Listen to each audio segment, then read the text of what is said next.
Hey, my friends, and a massive warm welcome to the Narcissistic Trauma Recovery Podcast. I'm absolutely delighted that you are here, as always. I know we're meeting under these awful circumstances, but I'm so glad, however you found your way to my podcast, I really, really am, because I want you to know, however you feel right now, I have felt it as well. And I know many people that follow me will look at me and think, oh, you seem so confident, Caroline, and everything else. Believe me, I still have my moments. I can absolutely guarantee you that.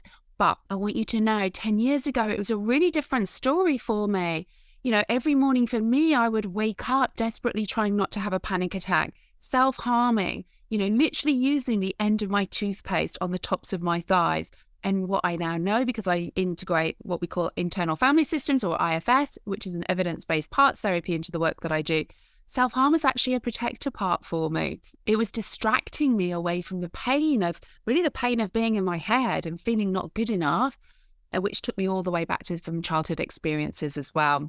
So it really is important for you to know that there is this light, even if it feels like it's a really long, dark tunnel. I get that. I felt exactly the same, but I want you to know that there is hope, there is light, there is life after narcissistic abuse, and there can actually be an even better life as well. And I just, it really humbles me that you come and listen to my podcast. I get so many wonderful messages from you, and it really does mean the world, because I want you to know you're not alone in any of this. And I'll keep showing up, doing my podcast, doing my YouTube, going over on Instagram, doing my reels, making a fool of myself very often as well. And I obviously have my groups and certifications and healing programs too. I genuinely feel like I went through narcissistic abuse so that I could be a light for others. And I really, really genuinely believe that. So I kind of alluded to it in the intro there about self-harm for me being a protector part, okay?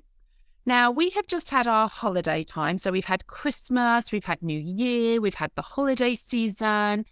And I really wanted to talk to this part of many of you, because I'm seeing it everywhere. And I'm seeing a lot of shame, a lot of criticism of oneself about not getting going again after the holiday time, after Christmas, after New Year. And that could be doing exercise, it might be in your relationships, it might be in your business, whatever that may be. It's like this prolonged post effect after the holiday season. So I want to give you a little bit of a different way of thinking about things and really honing in on the holidays times this time, because I know many people are feeling really guilty. I run a coaching certification. So I have a narcissistic trauma-informed coaching certification, which incorporates ICF and CBT accredited programs. I'm seeing many of my coaches, students and graduates, and in the healing community that I run as well, where people are feeling really guilty that they've not started again. We're kind of heading towards mid-January and we feel like we've already missed, the first half of the month in the year. And I just want to say, you know what? Healing isn't a destination.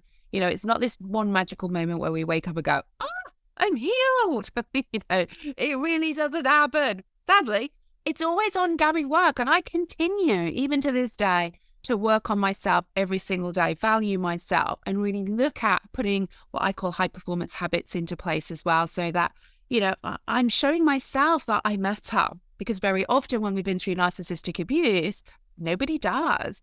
But we're always waiting as a codependent for someone else to do that. And really the first step in your healing is for you to recognize that and give that gift to yourself. So some of you may have heard of IFS before, some of you haven't. So IFS really works on the premise that we all have an essence of who we are, which we call, and again, everybody calls it differently, the true self, core self, authentic self, really that essence of who we are. It's not that we are have to create it. It's just literally innate within each and every one of us. And their traits of self are things like compassion, clarity, confidence, curiosity, creativity, all of these wonderful, wonderful traits. And I tend to say, if I know I'm not living as my true self because I'm not showing up in those traits, I've often blended with a protector part. Now, we all have parts of us. We all have a part of us that might want to go out one day, but a part of us that wants to stay at home. So we all have these parts or sub-personalities within our own inner system. Now, the reason why I love IFS is because IFS really speaks to the shame element of how many of us feel, particularly after we've been through the trauma of narcissistic abuse as well, because we feel weak, we feel stupid, we feel powerless. because we keep showing up in parts of us that we will often look at with disgust, or, we must be stupid, or we're weak, or we can't cope. And we have that kind of language towards ourselves. And I really want you to start to understand that there are no bad parts of you, only protector parts with a loving intention for you, albeit, yes, they can have destructive impacts. Like self-harm for me had a loving intention for me, but it's a destructive impact. So however you are showing up right now, if you're not coming from your place of your true self with compassion and curiosity and confidence and clarity, then it means you blended with a protector part of you. So protector parts can be things like dissociation. Dissociation can be somebody's best friend when they're going through narcissistic abuse, literally numbing you out from feeling any kind of pain. So you should be feeling pain, but you literally feel numb in your body. You literally feel really, really disconnected. There can be things like self-harm, people-pleasing. So when we're fawning the abuser in the hope that they'll dial down the abuse. It can be things like addiction, emotional eating, anger, depression, anxiety. These are all protector parts of us because we're not born like that. These are parts within our system that take on these roles to try and distract and minimize and soothe us away from feeling what our system thinks would be even more painful. So even though you may be in pain right now, okay, for whatever reason, your inner system thinks it is still less painful than something else. Now, the something else is often a wounded younger part of us, an inner child that felt not good enough or unlovable or worthless, or that they didn't matter in that they weren't important, because that's really painful for a young child to feel. And this comes from our interpretation of events, experiences. And one of the things that I want to mention here is many people will come and say to me, but I didn't have a bad childhood. It doesn't matter what means bad or not. Obviously, it's very clear if someone's had an abusive childhood, if there's been sexual abuse, neglect, physical abuse, we know that to be traumatic, right? But equally, your parents getting a divorce, not being picked for a sports team at school, a teacher giving you 8 out of 10 when you thought you should have had 10 out of 10, whatever that may be. We can't grade trauma for an individual because we don't know what else they have experienced and what else they're holding in their container. So that's why, when we all say, well, I wouldn't do it like that. Well, you don't know because you've not lived their life and you haven't interpreted their experiences and their events and other people's behaviors around them either. So we cannot judge that, and we shouldn't judge that. I don't like using the word big or little t traumas because ultimately it's not a case of, well, my trauma is bigger than yours. Everything is personal to each and every one of us with how much we've experienced, and we shouldn't judge people for that. We should be kind and we should be compassionate coming from our place of our true self. So when we know that we have these protector parts there that are literally stuck in our system because they're not protecting very often you as the adult you are today, they're protecting you as the little girl or little boy that you once were. And they are then showing up in your system, trying to distract you away from that core emotional wound. The problem being is our systems often get stuck. And that's why when I work with people, we go really deep at a somatic level. So in the body, a bottom-up process, so that we can process these things through the body to get back to your system, recognizing you are an adult here today. And even though they weren't great things that happened to you in your past, you're still safe in the present right now. Now, coming back to the holiday season, okay, I am seeing so many people right now being ill, being poorly, being in pain, whether that even be emotional pain, but also physical pain too. And when I work with people, I really look at everything. I treat everything like a part. So and these are the questions I want you to think about right now, because maybe you're sat here listening to this and you're thinking, I can really relate to this. I haven't got started yet in 2023 because I still feel tired and sluggish and, like the after effects. And I had a really bad year last year. And what's this year going to be like? And we start to have that kind of talk. Well, what I want you to start to think about is if we externalize this as a part of you, keeping you feeling stuck or poorly or in pain, okay, what role do you think that part could be having for you? Okay, so if you had to externalize that part and ask it, hey, why are you still here? Why are you showing up like this? Why is it you feel like you need to make me feel ill, make me feel poorly, still ongoing to stop me getting started in 2023. Now, you will know as the adult when you're in your cognition, and the front part of your brain is your true self, that you want to get going. You want to get started. You want to start to heal. You want to start to run your business. You want to do all of these wonderful things. But there's something, if we externalize this, as a part stopping you. Now, very often, remember, all parts have a loving intention. Now, this isn't to say if you've got some kind of virus or something like that, you've only got that for a reason. Let's take into account the medical side of this as well. We will catch stuff. Okay. We will get viruses and, infections and things like this. But very often when we've experienced trauma, they stay in our system far longer. And this is when we start to question and get curious. How much of this then is physiological?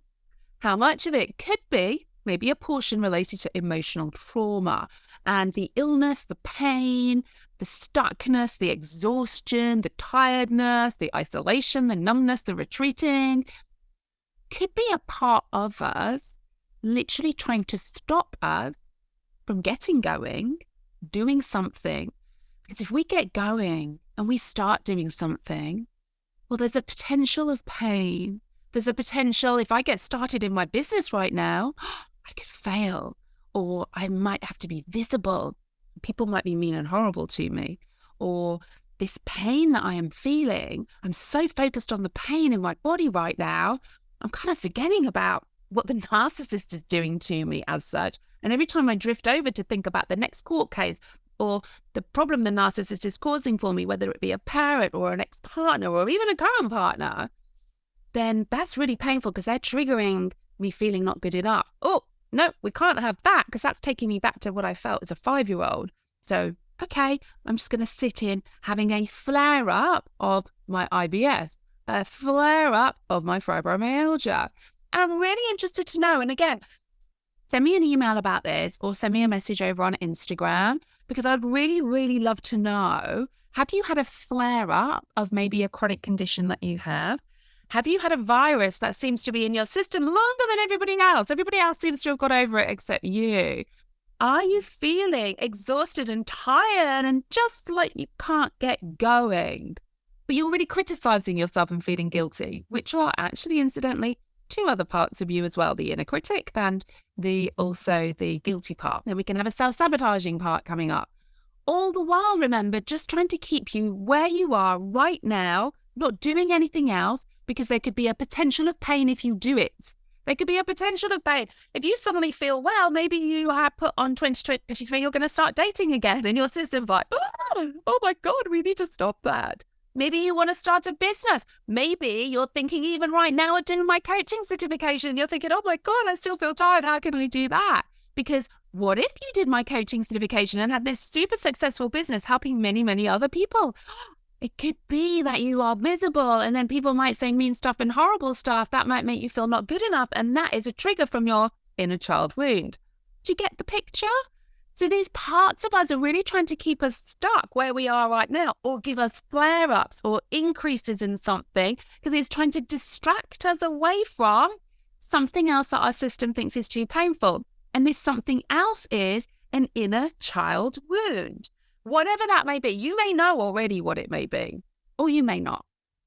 So this is when I start to work with people, we start to separate all of these things out. And it's truly a wonderful experience when I'm working with people, when they suddenly go, oh my goodness, yeah, I kind of always don't feel good enough. And then we track that back to childhood, and that's kind of the core wound. And I'm saying to people, as human beings, we're built for survival. Sadly, if we want to be happy or successful or any of those wonderful things that I know many want to do, we've got to be intentional with that.